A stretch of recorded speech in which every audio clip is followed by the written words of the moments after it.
All right. We're also recording now as well. So whatever happens will be recorded. So, you know, if you do that, I'm going to see it. All right. We have 12 people in now. Am I talking to the people? Are they hearing me? Hi, everyone. For all of those who've joined in now, we have, wow, we have a whole bunch of people. We've got 30 people already. We're going to get going in a few minutes. So thank you for all of those people who are participating from all over the place. You can see in front of us the amazing panelists that we've got today. We'll be introducing them all in a few minutes. It's now about 12:29. We're probably going to wait for another 3 minutes perhaps. But wow, this number's just racking up. We've got over 50 people in here now. So I'm starting to get nervous, and but it's going to be a lot of fun today. As I said, we've got some really amazing speakers. What I will ask people as they come in, just to demonstrate a couple of things, I'll say this a couple of times a little bit later on as well, but just if you're coming in, start to practice and learn how to do some things. Make sure that you find where the chat button is, and just click on that chat down at the bottom of your screen on Zoom. Click on that chat thing, make sure it's open, and just type a message to everyone there. Just type something that says, hello, how you doing, or whatever it is. Oh, there's Angela Wu saying hi. Fantastic. We've got Constance Chow. I know Constance. She's on my board. Hi, Constance. We've got Kendall, Catherine, Molly Marge is in. Angela Wu, great. Greg Huang, Ikuko Saito, Helen Starr. Wow. Helen, Sonia Paps. Fantastic. Good to see you, Sonia. Sarah's here, the CEO from Japan. Lauren Petit. Wow. A lot of people from Shanghai coming through. We've got Tokyo, Japan. There's somebody from Beijing, somebody from Taiwan. Wow. Hi. It's Hong Ting. Wow. Ariel Chen from Taiwan. She's also on the Women in Business committee here. That's great. Vivian Wei from Shanghai. That's great. Sunny Sun from Tokyo. If I missed anybody throughout that, I apologize. There were a lot of names coming through. We've got about almost 60 people online right now. So, oh, hello, Kim Fisher. How are you? Kim Fisher from Beijing. So we're going to kick off. What I'm going to do is just kind of take you through a couple of the kind of processes for the day. Really great to have you all here. I'm going to share my screen with all of you now. So you'll be seeing a very short presentation on kind of what we're doing today, what we hope to achieve, and where everybody's from. So if you'll just bear with me. Now, one thing I do want to say, this is the first time we've done this. So there may be some things that don't work out 100%, but just bear with us. We'll get it right. It's going to be great. It's going to be a good day. We'll be here for an hour and it's going to fly past. I can just feel it now. So I'm going to share my screen with all of you. So it's strange with a webinar because you can't really see people when you're doing this sort of stuff, but I'm just going to assume that you're all there. This is let's talk about mentorship. It's a Women in Business seminar. The great thing about what we're doing today is it's the combination of 5 different chambers around the region. So we've got the British Chamber of Commerce in Japan, British Chamber of Commerce in Shanghai. We've got the British Chamber of Commerce in China, based in Beijing there, and we've got the British Chamber of Commerce in Singapore, and us here hosting it today, the British Chamber of Commerce in Taipei. So I look forward to having a fun hour with all of you. Now, if I just move on, our speakers today, we've got some amazing people. We're very lucky to have everyone here. The head of the Women in Business Committee here in Taipei, Revital Shpangental, who's also the founder of Anemone Ventures, sorry. We've got Kirsten O'Connor, who runs Quest Tokyo, and she'll be talking to us a little bit later on about goal setting, as well as some stuff on leadership. We've got Agatha Lee from Cathay Pacific. She's the head of Greater China for Cathay Pacific. Thoroughly nice person, and she's going to be sharing some stuff later on as well. Rosie Hawes from Control Risks. She's a partner at Control Risks. And we've got the founder of Hopscotch, which is an organization which supports the development of women and business around the globe, actually. And that's Helen McGuire. So we're going to have a good day. They're the people that are going to be talking to you a bit later on.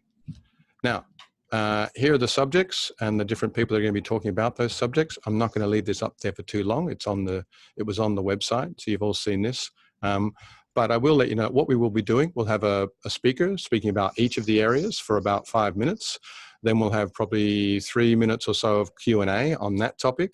And then we'll have a short poll or two about that, and then we'll need to move on. We've got a lot to get through, so it's going to take us, you know, we're going to have to be really, really controlled on our time today. For us in Taipei, we really have to thank Robert Walters and Aberdeen Standard Investments, who have been very supportive for us on the Women in Business program and the mentoring program that we've put together here. So without them, we wouldn't be able to do what we're doing. So I just wanted to put in a little shout out for them as well. Thank you very much to both of them. And I think they're both on the call as well. We have, okay, we have some people who have raised their hands already. That's great. I just want to go through a couple of Zoom basics before we get to any questions or any kind of hand raising. Just want to let you know, all of you who are attendees, you're all on mute. We won't be able today go through, have people talking live, but we do have the chat room and we do have, you know, the Q&A. So, and we have a couple of people monitoring that. We've got Tina, Sabrina, and Lawrence are all monitoring those questions. So please do write your questions through the Q&A or the chat directly to them. If something goes wrong today, don't worry, we'll fix it. All right. If you drop out, just log back in, we'll still be here. Attendees, I've seen a few people have raised their hands already, which is great. That means you've got a question. The team here are going to try and write, when you raise your hand, the team, Tina and Sabrina, will be writing directly to you to ask you what it is that you need so that we can help you fix that. It may be a technical issue or it may just be a question about what's going on. All the speakers today are panelists, and you'll be able to see the speakers on screen at this time. They will be able to see the Q&A directly and will be able to answer your questions directly via text as they go through, or we will try and put those questions into the panel as we go through. Now, we've got a lot of people online, not much time, so we won't be able to get through all of the questions today. But we will do our very best to get through as many as we can. And if we can't, we're going to list them and we'll do some follow-up afterwards. As well as we said, we're going to be recording the event. So we will be trying to make that available to the people that have been on the call as well. If you really don't want to be recorded for whatever reason, I'm not sure why that would be, but if there is a reason, then you know, let us know, and that's your choice. And you can, I guess, drop out if you really don't want to be recorded. But just to let you know that we are recording the event, and by being here, you are accepting the fact that we're recording that event. So please understand. Thank you. As I said, we'll have a couple of polls between each speaker, about a minute or so. And at the end, if we still have time, we'll do some open Q&A and try and get through the rest of your questions. Okay, so I am done there. I need to shift. I've got Revital Shpangental, who's in the same room as me here. So I'm going to mute myself and open her.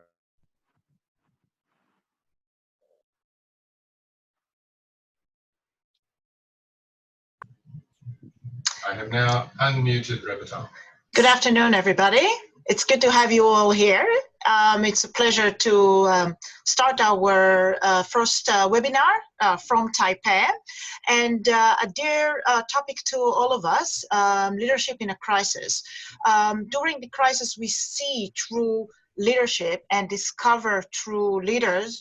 And some of us are in leadership positions, and some of us took the opportunity to display leadership, and some of us observe dysfunctional leadership. I'll share my experience, and then we can open this to the panel. When we look at handling a crisis, we want to break it down into a process of the response, which I will talk soon, the recovery, the road to recovery and our exit strategy, and the lessons learned, how we become a better organization and better prepared for future crises. It's important, so we're not going to be caught off guard. Let's focus on the response first, and then we can look at what is important for our teams.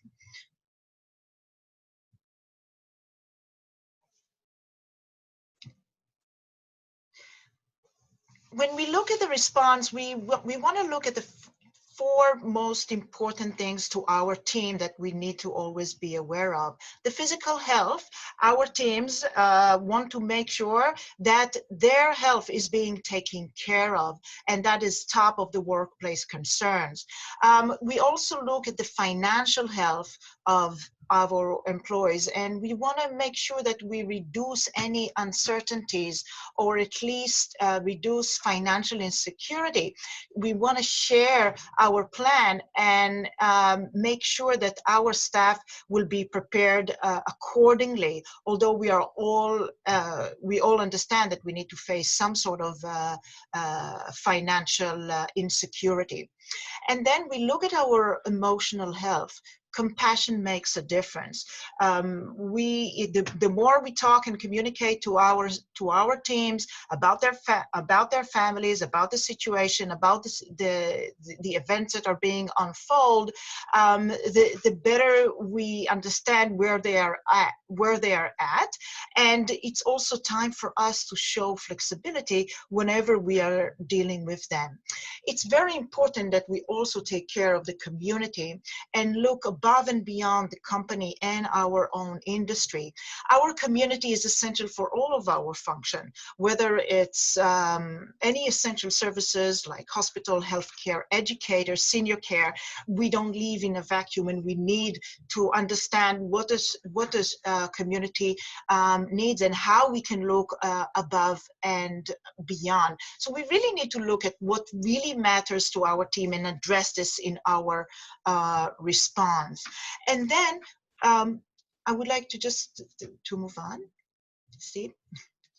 In terms of leadership and leadership in crisis, and I would like again to share my experience and also later open this to the panel, because whether you are in a position of authority or whether you decide to display any leadership, you have to earn it. We have to earn it. So communication is a key, and we want to be transparent and predictable as possible, as there are enough uncertainties as is. We want to address the now with our response, but at the same time look beyond, above and beyond, to show our exit strategy and a road to recovery. We want to look far and we want to look wide and address it as we go. We want to take actions that matter and that takes us to the road of recovery and to the exit strategy. And we want to make sure that even if those are small milestone, we share progress, we show progress, and small milestones are important as the complete recovery itself. So we want to take the team and show what is the process and what we're doing well, and focus on the positive. And then we are all humans and we do mistakes. It's okay to acknowledge mistakes as long as we show learnings and we share those learnings with the team. And we also later make sure that we clearly understand what we need to do later in order to avoid or be better prepared for future crises. And last one is lead by example. What we do is much more important than what we say.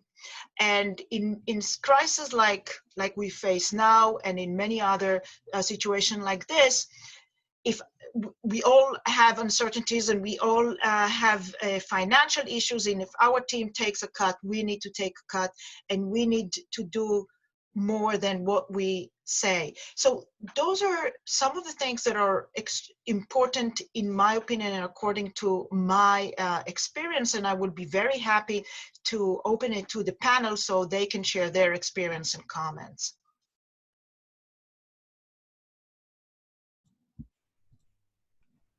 Okay, thank you very much, Revital. I really enjoyed that. The time really flies out here. What I seem to have failed to do at the beginning as well, to introduce myself. My name is Stephen Parker, in case anybody wants to know who I am, and I'm the CEO of the British Chamber of Commerce in Taipei.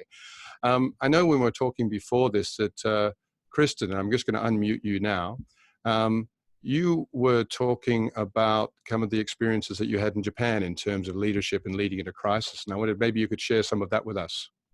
Yes, thank you very much. Nice to meet everybody, and I'm very honoured to be here on this inaugural joint panel event, joint chamber event, so thank you very much. Revital, you mentioned a lot of the elements that in real life experience really are important. Some of you know that I'm in Japan, and in 2011 we had a gigantic earthquake, and I was at the time the acting head teacher of the primary school because the head teacher was overseas recruiting, and so I was thrown into the leadership of a school during an enormous earthquake, and it really did teach me a lot of things, some of which are resonating now as we're going through this COVID crisis as well. And Revital, you mentioned communication. That was one of the key elements of the carrying us through that situation, was making sure that we were communicating in many different directions. The connection with the community at that moment was really important. The biggest learning that I had was that very quickly you're making that decision about whether you're doing things fast or whether you're doing them right. And when you're in an immediate crisis, a little bit different to the slow burning crisis that we're watching unravel at the moment, was that you have to step into that kind of commanding leadership situation very, very quickly. And one of the kind of the core things that I found was giving really clear instructions to people, and the people around you expecting you to be able to do that. So despite the fact that your knees are knocking because you're nervous about something, you're still able to smile and give clear instructions, being very honest with what's going on, listening to how people are feeling and feeling that empathy. So smiling was very important, praising was very important, but keeping that community together to make sure that you've got that kind of combined effort. And I found a word that kept resonating was needing to be authentic. Really, nobody knew what was going on. We were all making it up as we went along, in line with our crisis management procedures, but really we were acting on the spur of the moment. And so what you were saying about communication there, I think is really important. And as you say afterwards as well, acknowledging the mistakes, because although you're trying to do everything right, as a human, you do make mistakes, and we did, and we learned from them. So yeah, thank you. Thank you. Thanks a lot, Kirsten. I know that Agatha, and I'm going to unmute you now, bring you back into this. You mentioned something about, you were talking about communications in a crisis. And I think, I mean, you work for a major airline. It's obviously something that's extremely important to an airline, is how to communicate in a crisis. Yeah, yes. Thank you, Stephen, and nice to meet you all. Good afternoon. Yeah, it's great to join this panel here.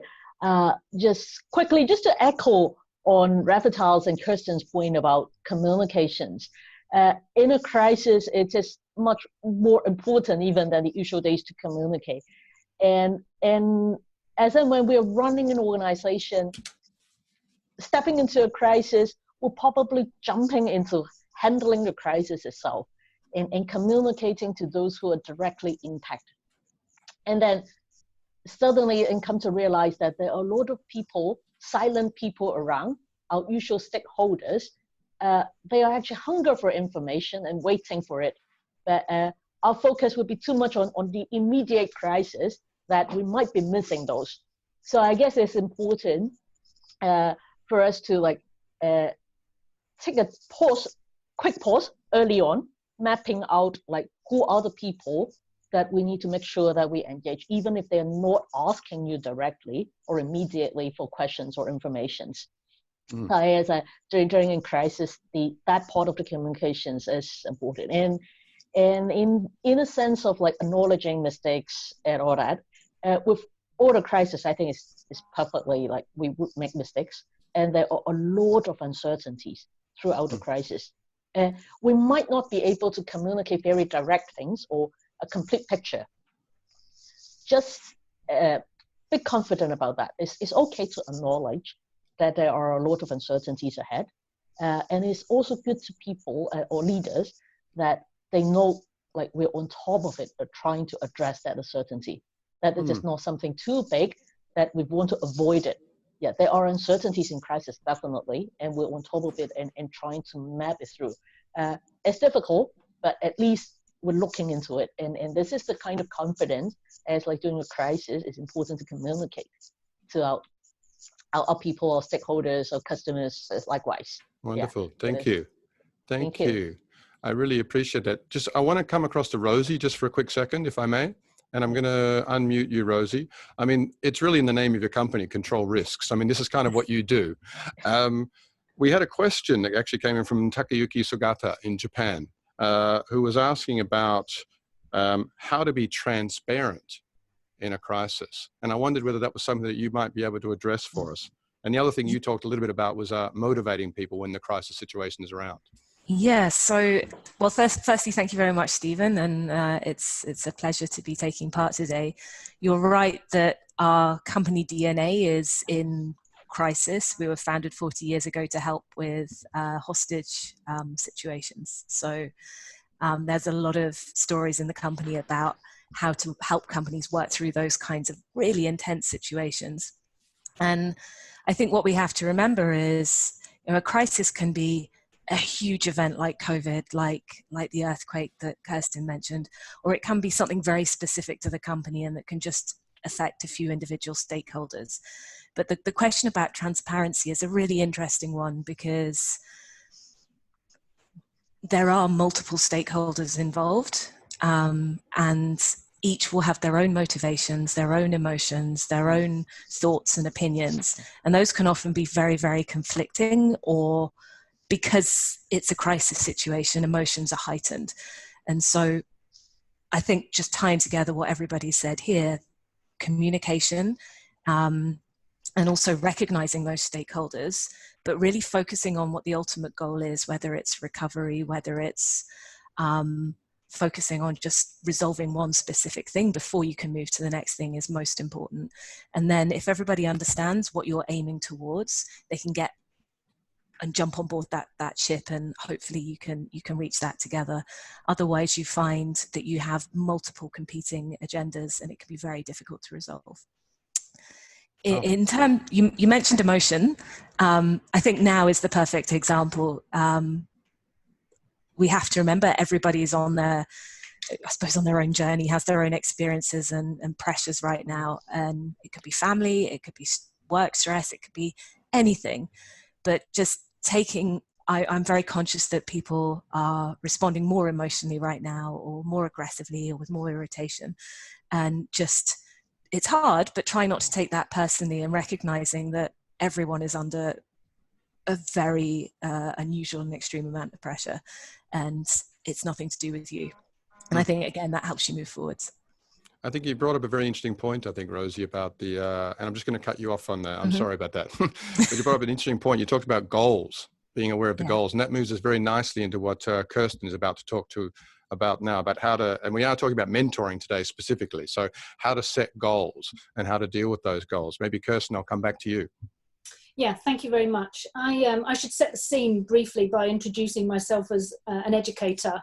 I'm the founder and director of Quest Tokyo, which is a company that aims to meet the educational needs of the Japanese and international community here in Tokyo. Prior to that, I was the head teacher at the British School, and I was there for 17 years, not as the head teacher, but for most of it.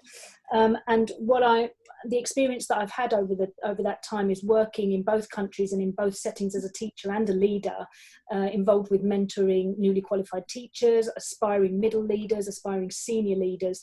And what I want to do today is just to share some of the experiences, and hopefully you can take some of that away with you today. We're talking about setting goals and objectives while still having fun, and I do want to have some emphasis on that final section, because I think we all know what goals are, we all know what objectives are. I don't think there's any need for me to clarify that. We've all heard of SMART targets, those that are specific, measurable, attainable, relevant, time-bonded targets. We know all that, but to maintain and engender some sort of enjoyment from the process of setting targets, which we are all smothered in whichever realm of work we are in, I think that there are I have found four key sort of resonating factors that have helped me to find some enjoyment in that process. I think the first thing is that when you're working with a mentee, to set targets and objectives is establishing a relationship. I think that kind of goes without saying, but I think if you delve a bit deeper into the fact that you need to have a very shared vision for the focus of development, so a clarity between the mentor and the mentee for what the end game is. So looking at where are we going with this, why are we doing this. I think it's also important when you're establishing that relationship to agree the shared values that you've got between you, and I think that that's a very important platform from which to start. I always look for, if I'm mentoring a person, I'm looking for somebody who's got the same level of integrity and open-mindedness. There's a level of reliability, there's a consistency in respect, and a consistency generally in the way that they're approaching things, so that there's a mutual movement forward towards the goals that we're setting. And I think even between the two of you and in the conversation, that you develop a culture of openness and of honesty, and that there's, if you can manage that, then there's the ability on both sides to admit when mistakes are made, agreeing where shared learning has occurred, and you can use that expression of failing forward. So you know, we all muck things up, which is absolutely fine, and that's the way we learn, but failing forward so that you don't make that mistake again. And of course, that enormously important aspect of humour. You need to find a way to engender humour in that relationship. Secondly, I think it's important as a mentor to bring authenticity to that relationship, being able to share real life experiences, but also real clarity into insights, into industry skills and industry practice, which is often difficult to get into when you're early in your career. And so I think that authenticity is very important. I think the word invest is really important in many different areas. And what I would talk about here is committing the time, or investing the time in the goals that you're setting. So knowing that you've got realistic timeframes for what you're expecting to be done. And also being realistic in the time you can commit to it, because I think everybody has a frantic life pace, regardless of whether we're working at home or not now. Life is still high pace, so making sure that we commit the time that we can truly give. But also I think it's important to be realistic about the time it takes to actually establish change.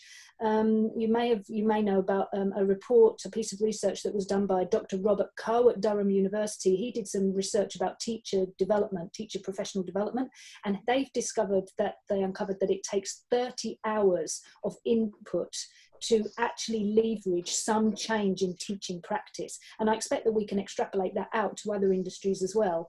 We did our own research into that and changed the way that we did one big area of development in the school, and we found it profoundly changed the way that we could leverage change and set our goals if our teachers had as a minimum 30 hours of training in an area. So that's an interesting piece of research that I can try and dig out and share with you. And finally, the fourth point is empowering. I think as mentors, it's important that we enable mentees to bring their own passion and harness it with them, help them harness that passion. I've talked a little bit recently about reverse mentoring, which I've always been a big fan of. As a head teacher, when I did recruitment, I was always very invested in making sure that I recruited teachers who were much better than me, either had better quality schools they were coming from, or were much more up to date in what they were doing. I've been in Japan for a very long time, so I used it as an opportunity for me to develop as well. So whereas I would be mentoring young teachers, they would be teaching me and thereby helping me develop the school. So it's useful to take on mentees who can teach us. I think it enables us to nourish our own careers as well. And also considering the kind of millennial experience, which is sometimes a challenge in workplaces, but understanding how the world is seen differently, how we can bring the expectations of the workplace and how new views of the future can be incorporated into companies can really be helpful. So I think when you hear the expression setting goals and objectives, there is obviously an emotional reaction to it. Some might feel excited, some might feel optimistic, others of us might feel anxiety or even irritation being asked to set targets. But I think if we can find a way as mentors and as mentees of being authentic, of investing good quality time, of empowering each other while nurturing that learning relationship, I think we can actually set targets and still have fun while we're doing it. Thank you. Thank you so much, Kirsten. There's a lot of good insights there. There's a couple of questions that came up while you were talking, and I'm going to Helen's been a little bit quiet for a while, so I might bring Helen into this one if I may. Helen, and I'm just muting you out now, Kirsten, I apologize. one of the questions that came up while we were talking about this, and I know this is something that is kind of, that is something that you are very interested in, is what to do with the mentors and mentees. We talk about goal setting, but what if the mentors and mentees can't agree? If they don't share the values, and if they can't agree on the goals, how can these two people work together? I think what's really key, and Kirsten, I think, highlighted this in her point, is when you're looking to be either a mentor or a mentee, it's really about finding that commonality. Chemistry is super important where mentorship is concerned. You really probably shouldn't start on a mentorship journey if you can't initially agree on what those goals are in the first place. That would probably be my point on that. I think what's really key is to do your background and do your research. I mean, you know, in my little bit that I'm going to talk about, you know, it's about finding the right person. And that could be somebody from a friendship network. It could be an ex-colleague. It could even be an ex-boss. But equally, it could be somebody who, you know, a friend of a friend, or somebody on LinkedIn that you might find. And I think there are some key questions that you need to ask each other before you start in that relationship. It's a little bit like dating somebody. You know, you have to sort of have that trust initially. Otherwise, you're not going to be able to open up. You're not going to be able to get the most out of it, either from a mentor or a mentee perspective. So I would say if you can't agree on initial goals, then perhaps, you know, look for another mentor. That would be my best advice there. Okay, yeah, good advice. If it doesn't work out, move on, right? So I'm going to put you back on mute now, if I may. We're going to pop into our first poll section now. We've got 3 quick polls we'd like you to do. These are courtesy of Kirsten, has given us some ideas for these ones. Please just take about 30 seconds. We want a snapshot of what you feel about these different things. So I'm just going to bring up the polling section here. Goal setting, launch. So this is about the goal setting, right? And the panelists can take part in this as well. We've opened it up to you as well, so feel free to vote. So we've got some people voting already. When you think about goal setting, what is the first emotion that you feel? We've got a lot of people. Wow, we've got a lot of people voting now. We'll give it about 30 seconds only. We've got so many people here. We've got over half the people have already voted. That's fantastic. We're going to have some good. We're going to write a book using all of these polls that we produced today. We've got a couple more seconds for this one. We've still got people polling. We're slowing down now. I'm going to give it, almost everybody's voted. Come on, last couple. If we can get you in there. I'm going to end the poll in about 2, 3, 4 seconds. All right, I'm going to share the results very quickly with you now. So when you think about goal setting, was the first emotion you feel? Most people were excited. That's good, I think, Kirsten. Excited, optimistic. Less people felt annoyed, less people felt anxious. So I think we may well be talking to the already converted here, but I think that's a good result for us. We're going to launch another poll about goal setting. So we'll give you another 30 seconds on this one. And this, sorry, that's the same one. Apologies. Review your goals. So how often, on average, how often do you think you should review your goals, or do you review your goals? And again, we'll give people about 30 seconds to vote on this one. People are getting much better at it now. They're all in there. They're all super quick. All right, we probably only need another 5 seconds on this one. Almost everybody's done it. 83% of people have already gone through. So I'm going to close it out and I'll share it all with you, share the results. This is interesting. Most people talk about monthly. We run our program here and we talk about having people at least get together once a month. We feel like this is one of the things, especially with people with busy lives. So it feels like the audience kind of agrees with us here. I'm going to do one more quick poll on the most challenging part of mentoring. What aspect of goal setting do you find the most challenging? So again, we're looking forward to, we'll give you about 30 seconds. Don't think, just feel, just respond.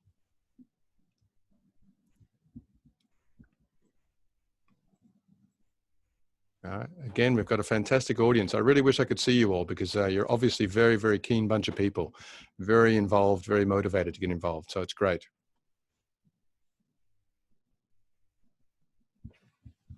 And as we finish up this one, we're going to be moving, in a moment, we're going to be moving through to Agatha, who's going to be talking to us about feedback, about how to give feedback.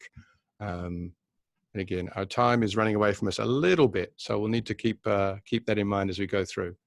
All right, I'm going to finish this one up now. What aspect of goal setting? Maintaining motivation. I guess that's something that we all have a problem with, whether it's exercise or whether it's mentoring, whether it's whatever program we get involved with. So that was, I guess for me, it's probably not a surprise. Sharing the results with you now. Maintaining motivation was the biggest response, over a third of the people. Interesting. Okay, we're going to keep moving on. So I'm going to shut the polling down, and I'm going to unmute you, Agatha, and we're going to listen to you talk a little bit about how to give people feedback. Yeah. Hello all again. So quickly introduce myself. I worked in Cathay Pacific, the airline group, and has been a career with the company for close to 20 years. I do have a lot of experience in being a mentee as well being a mentor. So get a lot of benefit from the mentorship program myself. So I think it's good occasion and honored to be able to share a bit about feedback. Giving feedback is something that many of us do all the time, and probably under different contexts. Between mentor and mentees, the first thing I would suggest actually is to echo Kirsten's comment on time commitment. Feedback sessions, schedule it regularly and well ahead, and making time for it rather than, oh, it comes a quarter, it's time to catch up. Let's see whether we can find an hour this Friday or something. Get something to look forward to. I think it helps set the scene for the conversation. In terms of setting the scene, and is similar to other occasions when we're giving feedback, environmental factor is also important. Find a quiet place and make sure your phone is off during the session as well. Yeah. And another suggestion in the context on giving feedback to mentees is to let them drive the conversations. It goes back to the purpose of mentorship arrangement in the first place.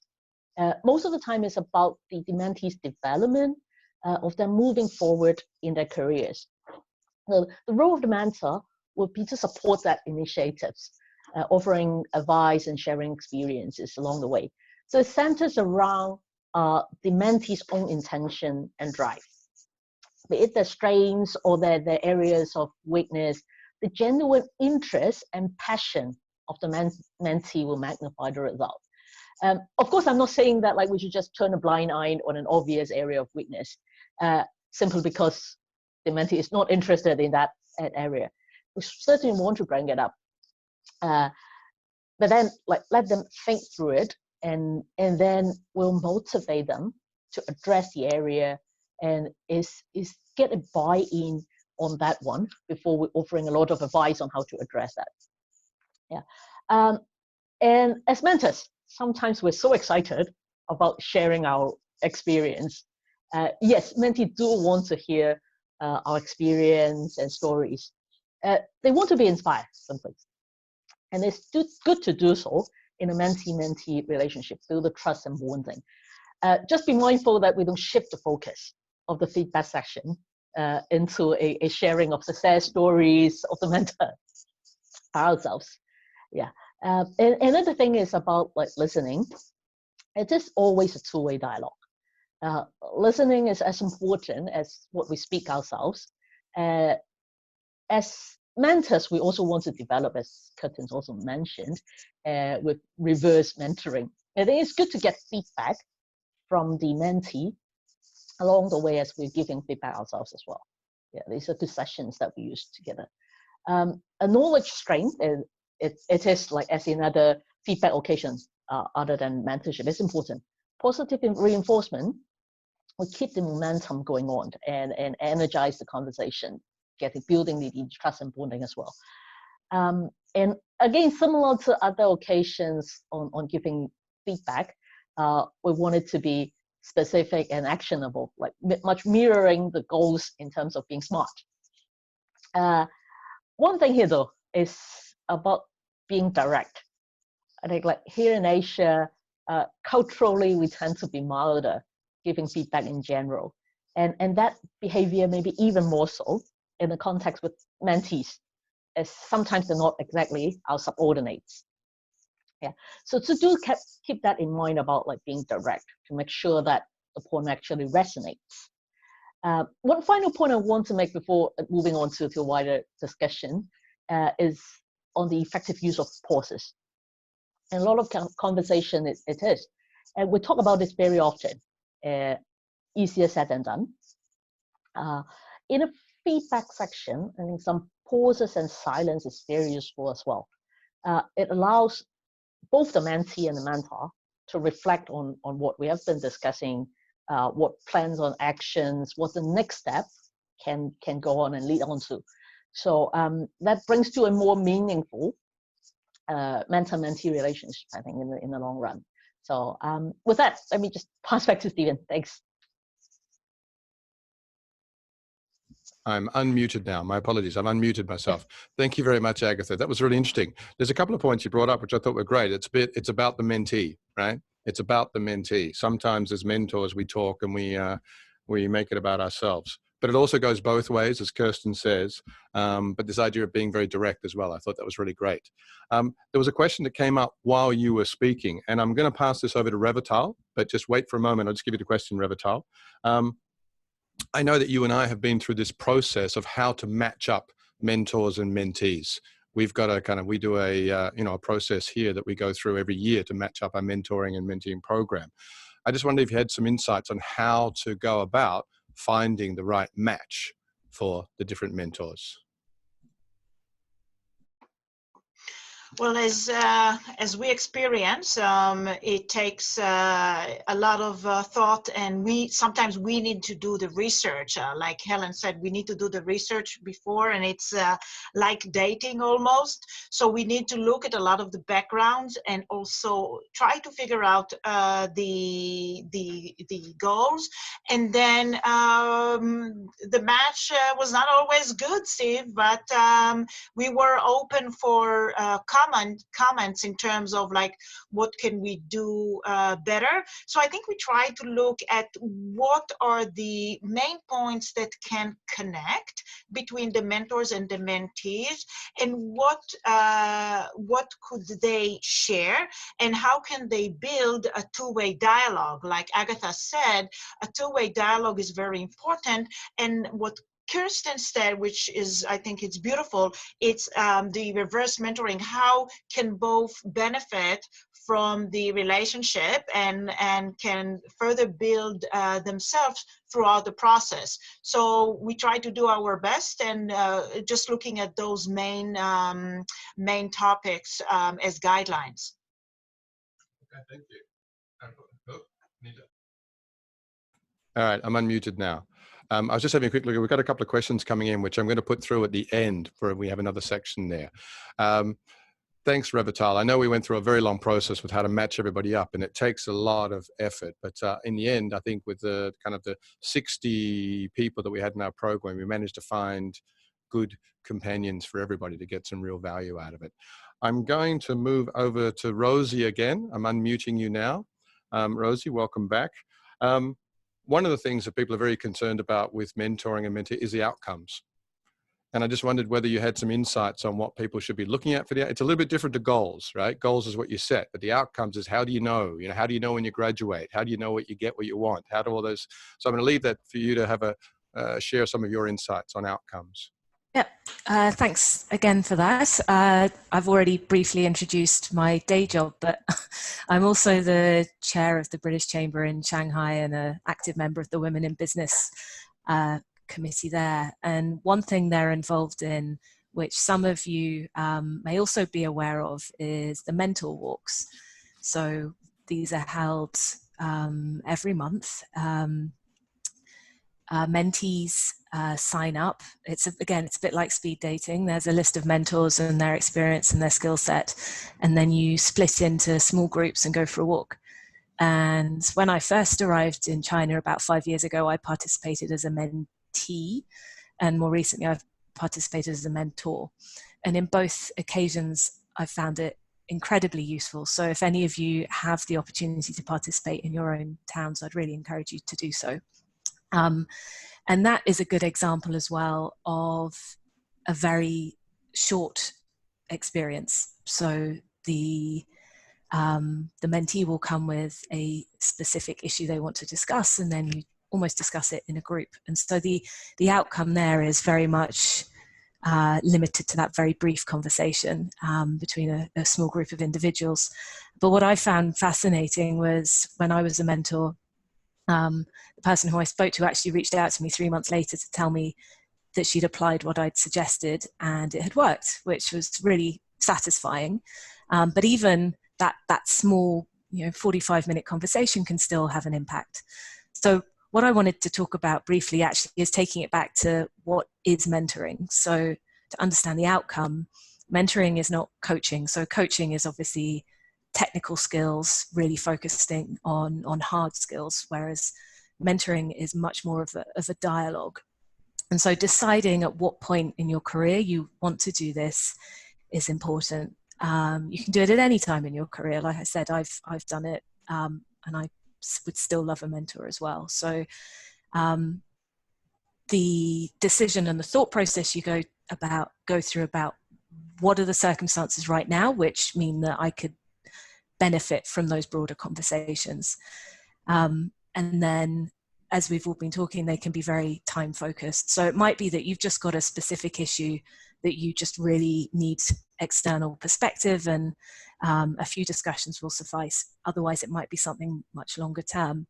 When we're talking about outcomes, again, I liked also the concept of a reverse mentorship. So the outcome for the mentor and the outcome for the mentee are two different things. So it's worth considering that the mentor is sharing their time and getting involved for a specific reason too, and that's to help and bring experience and to help colleagues to advance. But they will also benefit, whereas the mentee is there to learn.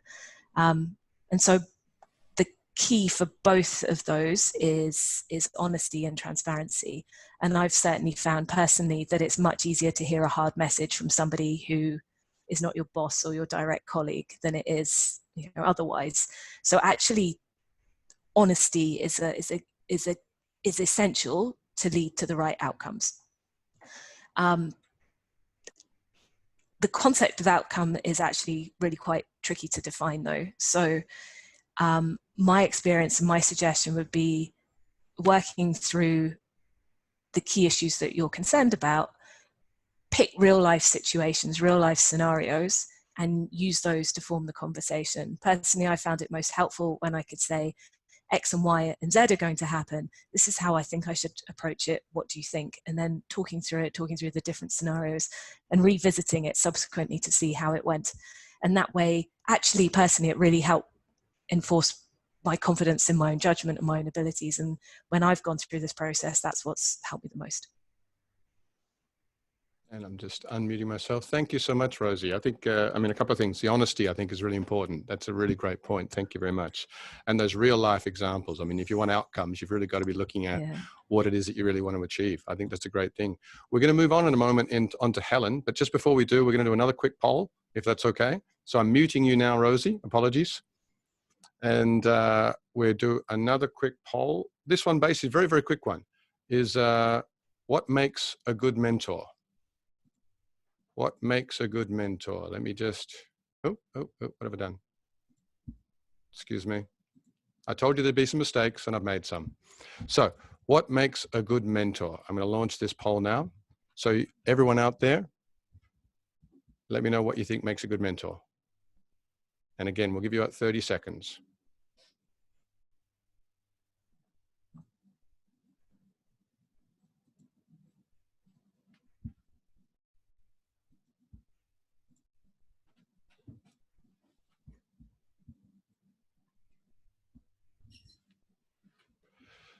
All right, we've got just about everybody has answered.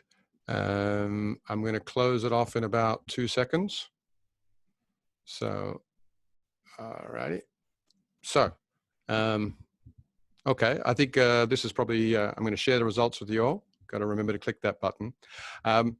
Good listener. I think that's something that's come up time and time again from each of the people today, is you've got to be able to listen. That's a super important thing. And experience. So you want people to have some real life experience and background and stuff like that. So interesting thoughts. Okay, I'm going to move on to now. I can see Helen's preparing. So Helen, I'm going to unmute you. And one of the interesting things, and maybe you can just kind of throw that into your mix, as we had a question as well that came up, is the difference between mentorship and sponsorship.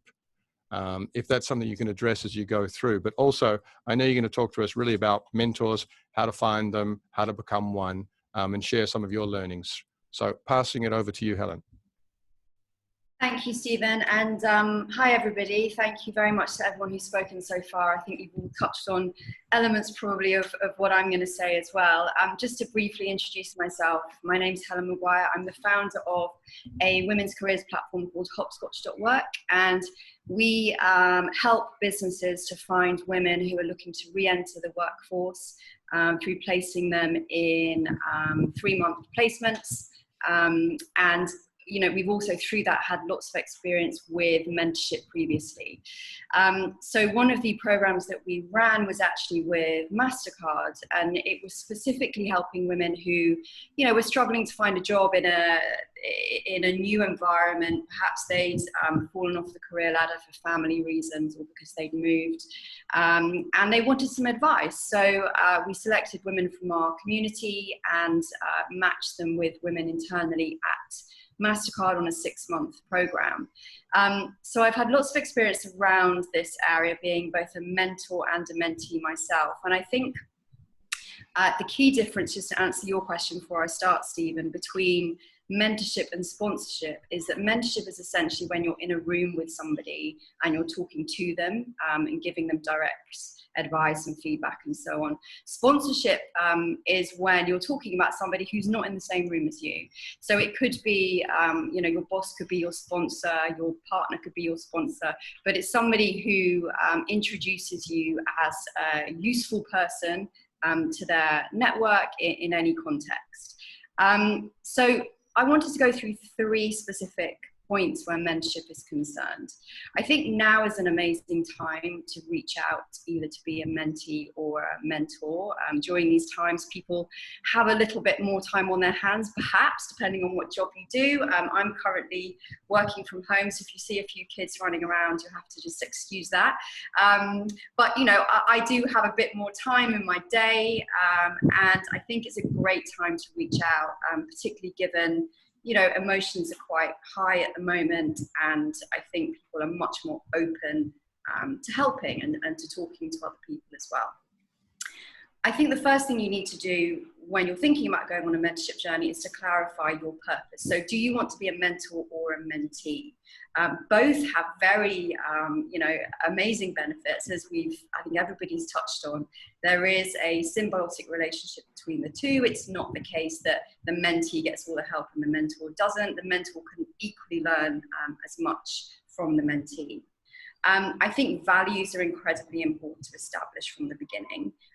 So you could even go through a kind of value tree, each highlight your key values, and if they are wildly different, then I would recommend perhaps not getting into that dating relationship or that mentorship with that person. But if you have some values in common, you have areas of interest in common, and you feel that that person can genuinely help you to move forward, then, you know, it's good to get on the ladder and move to the next stage. In terms of finding a mentor in the first place, or perhaps even finding mentees, I touched a little bit on how to do this right at the beginning, but I guess there are 3 different pools I would generally fish from. So first of all, friends and colleagues, specifically people that you know and you trust, perhaps that have relevant experience or that you've worked with previously. It's probably not ideal to have a mentor as somebody that you work with directly. I think that could get a little bit tricky, but certainly, you know, fish from that pool first, I would say, if anybody comes to mind. Secondly, a wider network. So I would say something like LinkedIn is really useful where this is concerned, or certainly, you know, colleagues of colleagues, friends of friends. Put something up, you know, ask the question. Don't be shy about the fact that you're looking to be mentored or you're looking for a mentee. People are generally really open to help. So I think just firing somebody a message on LinkedIn, can I grab you for a coffee to get your experience on X? is generally received really, really well. So it's worth reaching out even to people that you don't know. And thirdly, I think through organisations. So obviously British Chambers is a great source of that, but also there's an organisation here in Singapore, for example, that I know about called Protégé, which is run by a lady called Louise, and she matches up mentees to mentors within organisations. So do a bit of Googling, there's Lean In and all sorts of other women's networks you can get involved in. And I'm sure that will, that will help you on your path as well and help things come up. Lastly, I think, a lot of the speakers have touched on this previously, but in terms of how do you go through this journey? And I would say, yes, goal setting is very important. Outcomes are very important. In this specific time, meeting remotely is, just as good as meeting in person in many respects. So don't think you can't do it just because you're not in the same city or you're not, down the road and you can meet every week or every month for a coffee, but just make sure that those guidelines are established in the first place. So how often are you meeting? What do you want to get out of that meeting? And where do you want to get to in what time frame? So I think it's worth putting some effort in right at the beginning, because otherwise you could kind of meet up and just, shoot the breeze with that person and never really get anywhere. And I think that's a real danger where mentorship is concerned. So yes, being open, being honest, and being very clear about what you want to get out of it is also very important. And I think that probably wraps up my key points on mentorship. Wow. Here we are. No, I'm still open. Okay, good. I'm just going to mute you for a moment, Helen. I might bring you back in a second, but we've got a few questions which we want to try and get through if we can. I'm going to throw these out to you randomly, so please just be prepared to answer. We're in. Okay. I'm going to put everybody up here. Is that what you? I've been told I've got to put into gallery view, so we've got everybody up there. We've got a few questions. So I'm going to chuck one out here. The question that we've come in here is, does a mentor, and I think you partly answered this one, Helen, so I'll throw it back to you, but does the mentor have to be from the same organization or same industry that you work for? No, I definitely not. I mean, it kind of depends, I suppose, on what you're looking to get out of it. But I would say one of the key things about finding a good mentor is that they also have a network. So they also have connections that they can introduce you to. One person is not going to know all the answers to every single question that you have. But having somebody with experience, I think that came up in the poll, is really key. So that they have, these networks that they can tap into and introduce you to as well. So it's definitely not the case that they need to be in your industry or definitely not in your organization. I would say go a lot broader than that. Okay, wonderful. Thank you. I think they got a lot of that. I'm putting this back into speaker view because there we go. I'm muting you again, Helen. I've taken you back out. I've got a question. I'm going to throw this question back to Kirsten, if I may. What do you do if you have an issue or challenge that you as a mentor can't solve? How do you deal with that with your mentee?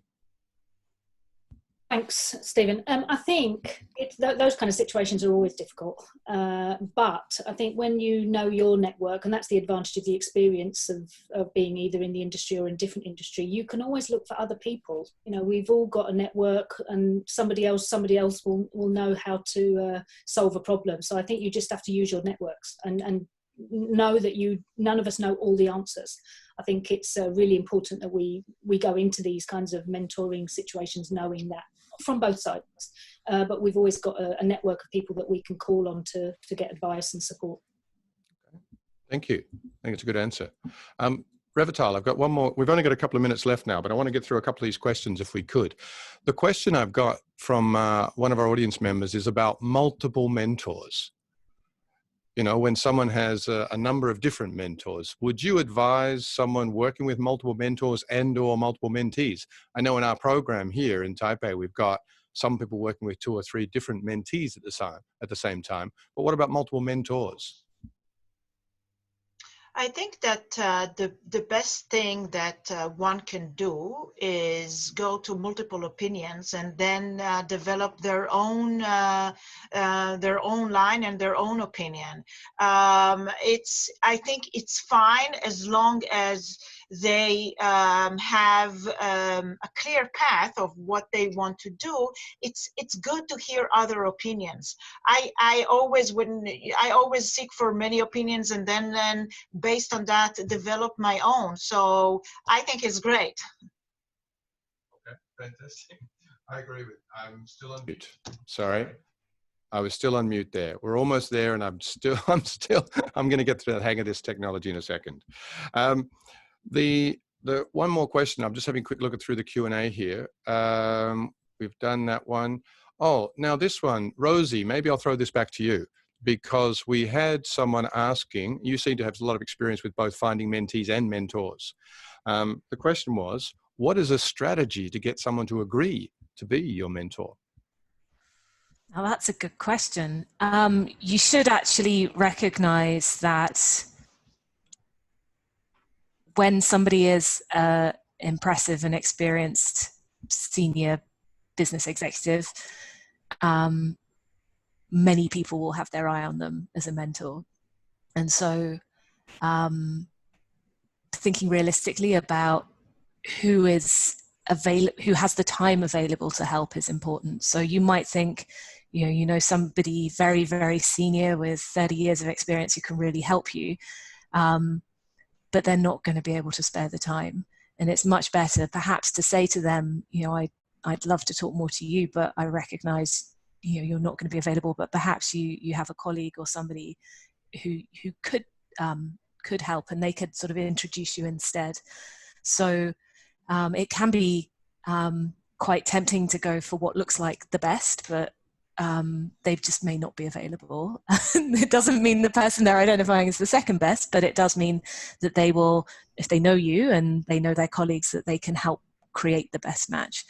So think about who is not just based on seniority, but also can really help you specifically and focus on you. Okay. I'm going to go through, we have two more very quick questions that I want to go through. Helen, I'm going to throw this one to you. You seem to have had a bit of experience in this area. You keep talking about dating. So the question is basically, how do you build up this? A lot of mentor and mentee programs use kind of speed dating processes to help people choose. How do you get through that process and understand in 30 seconds, a minute, or whatever it is, that this is the person that you want to work with, that you share values, etc.? Can I unmute myself? Yes, there we go. Yeah, so I think the funny thing about chemistry, and if you apply this to your own lives, perhaps, and own experience, chemistry is immediate. It's something that you sense very, very quickly from a person. You can make a decision, rightly or wrongly, about somebody within the first 30 seconds or minute of meeting them. First impressions last, all of that stuff. So whilst you won't know immediately whether that person is definitely going to be the person that you can work with for the next 6 months of your life, you will probably get a sense that they're not. You might just not gel well with that person. So I would say you're not going to get a definite answer in terms of, yes, I want to date, marry, live with this person for the rest of my life from a mentorship perspective. But you'll certainly get a sense of, this is just not going to work, and I think it's that gut feeling really that you have to go with initially, and then perhaps you set up a coffee and you go through some of the value trees and understanding what's important to them, what's important to you, whether they have the right experience and the right background, and you go from there. So I think you can probably get to a good point if you go through the speed dating process, but no, it's not going to answer your question for the next 6 months probably. Right. Understood. You do your best, and then if it's not working out, you stop dating them, right? Okay, thanks, Helen. I'm going to move across to Agatha for a quick question. Agatha, there was one question we had here, which is basically asking, let me just have a quick look. Is mentor and mentee, is it only for high-level people who have been working for a while, or can someone who is a recent graduate or even in high school, can they use mentorship? I think like at different points in life, at different time frames, you would look for some role model to share experiences, and like even fresh graduates or like even those who are still in school, it would be good to hear from someone with sometimes more recent experience as well. So I like the chemistry issues is like at which point in time, what is your purpose and target on looking for a mentorship? Yeah, like if you're graduating, you probably might not be exactly looking for someone with 30, 40 years of experience in a particular technical area to be your mentor. But it would be good to have someone that are closer with more experience and more synergy to share with you what works well in the life as well. So I think it really depends on your purpose. Yeah. Thank you. Yeah. We've got one last question, and I'm going to bring this one to Revital. This question is about, we've touched on this a little bit today, but this last question is about people from very different backgrounds, but can they also work together?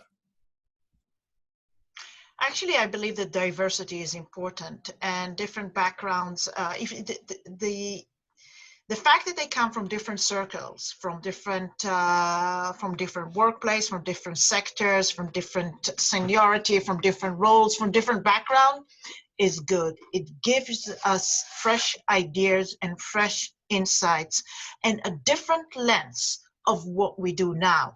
So the diversity is good, and I believe that it helps us get a different angle of the problems that we are dealing now in a more innovative way. Fantastic. Sorry, I'm popping you on mute so I can be unmuted. We are completely out of time. I've learned enormous amounts. I've been writing notes. You've seen my head keep going down as I keep writing notes all the time about what's been going on today. It's been amazing for me. So even if nobody else got anything, I've learned a lot, which is great. Selfish much? A little bit. What I do want to just maybe pop round everyone in the group now, and just if you have kind of like your last kind of like, you know, mentor and mentee, single most important thing, or it could be like your most creative relationship, you know, in the age of the COVID virus or whatever. Just give us your kind of your final leaving statement. No pressure at all, but just what is your kind of last takeaway that you want everyone to leave with today? And I'm just going to do it from the top and start with Revital, if I may, and then I'll go around the rest of the group. Steve, like you, I learned a lot in this session, and several things that will echo with me, and I will take from this session is be authentic, be predictable, show compassion, and be confident in a positive outcome. That's what we all need these times. And I really thank you for sharing those ideas, and I learned a lot. So thank you for the opportunity, Steve. Thanks, Revital. Really appreciate it. Kirsten, I'm going to go to you. One last. Top of my list was authentic as well. I think that's so important, resonates right the way across. I would say being able to be honest and be able to reflect, to be able to fail and make mistakes and learn from it would be my advice. Nice. You wouldn't be English by any chance, would you? Completely English, yeah. Yeah. Love your mistakes. Thanks. Agatha, I'm going to come to you. One last word. Yeah. Yes. Thank you all for your time. I actually learned a lot from our other panelists as well. One thing I would take away and keep resonating with me is about transparency. Whether it is in a crisis or in a mentor situations, this is an age when transparency makes a lot of sense and engagement with people around as well. So, and it is something, I think, together with authenticity, something that I want to make sure that it resonates and take away with me. Thanks. Thank you, Agatha. All right, moving around my Brady Bunch screen. It's Rosie. So apart from saying I agree with everybody else and don't have much more to add, the one other thing that comes to my mind is clarity in communications, especially when you're when it's a couple who are from different cultures. and making sure that the message is really understood and being prepared to accept that message no matter how it is conveyed. You know, the British style might be quite different from the American style, for example, but trying to maintain an open mind. And as a Scot who was brought up in Australia, I can tell you that cultures do clash. Yes. I will, Helen, you get the last word here. Thank you, and thanks to everybody. Yeah, I'm not sure I have a huge amount left to add, but my key takeaway, I guess, would be around vulnerability. I think, you know, now is a great time to reach out in terms of being a mentor or a mentee, and, you know, don't be afraid to say how you're feeling. I think it's authenticity, I think it's trust, I think it's honesty, all of those things. You know, that's the only way you will be able to move forward and move through whatever it is that you're struggling to find the answer to. Wonderful, thank you. Now, this is the sort of the awkward bit in the webinar where you have to finish at some point and people just have to kind of turn their screens off. But basically what I want to do just before we go, I'm going to get the team to do the best possible photo we can do for everybody that's in the screen right now. So the trick is, for those who are speakers, look directly at your camera for the next 30 seconds and try not to do anything silly. And we'll take a screenshot of this, and this can be our group photo that we otherwise wouldn't be able to do. So 30 seconds, just look at the screen.